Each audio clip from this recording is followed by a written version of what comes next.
Parvaz Quest, listen carefully. It was early September, that strange in-between time when summer hasn't fully let go, and autumn is already whispering through the trees. The air smelled faintly of damp leaves, and the wind outside carried a low, constant whistle. I had just finished college orientation and was excited to take my first babysitting job, a quiet suburban home at the end of a street that seemed almost too empty. The house itself was beautiful from the outside.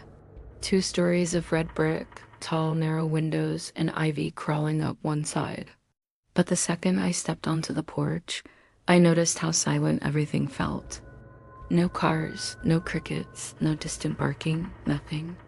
The door creaked when I opened it.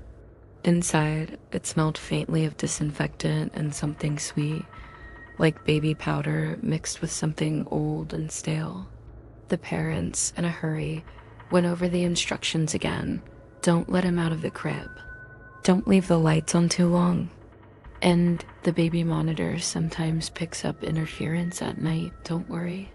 They left, and I smiled, thinking I could handle this. The baby was already asleep in a pale wooden crib, tiny fists twitching in dreams. I unpacked my bag, stacks, my phone, and a flashlight. I explored the house quickly, polished floors, antique furniture, portraits of strangers staring from the walls. Something about the paintings made me uneasy, but I told myself it was just nerves. I settled in the living room with a book and glanced at the baby monitor. Time ticked past slowly.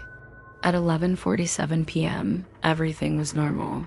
Then the monitor crackled. Static first, then a faint whisper. "You're here." I jerked upright. The baby monitor screen showed nothing unusual, just the crib. Probably interference.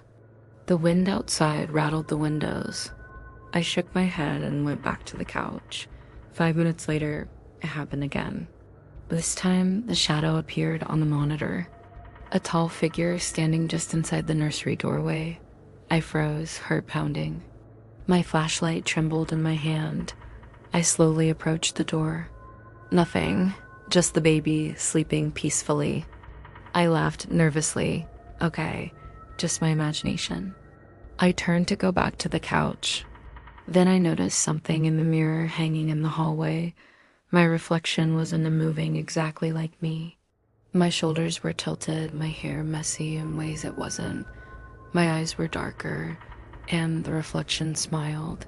I stepped back. My own voice, whispering, came from the hallway behind me. "Play with me." I spun around. No one. The house groaned. Every floorboard moaned. The wind outside sounded sharper now, almost like it was breathing. I decided to check the nursery. As I opened the door, the baby monitor crackled violently. The screen flickered. I froze. The crib was empty. I called the baby's name. Silence. Then I heard it, soft, giggling, faint, coming from upstairs.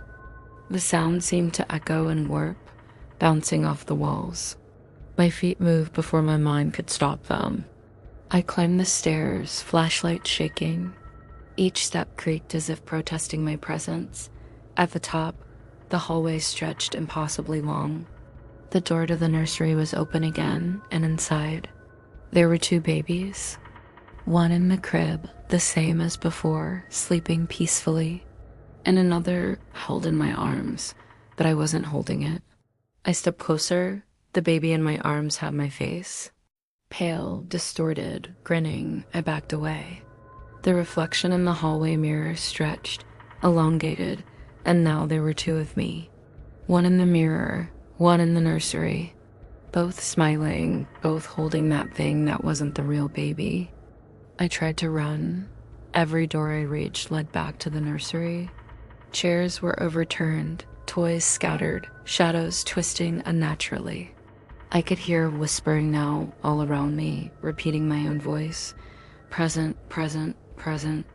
By the time the clock struck 1 the house was silent again. The baby monitor showed the crib empty. The lights flickered once, and then I saw it in the mirror one last time. My reflection alone, looking directly at me, smiling, And I understood. The babysitter I thought I was never leaving. Subscribe because the next one is even crazier.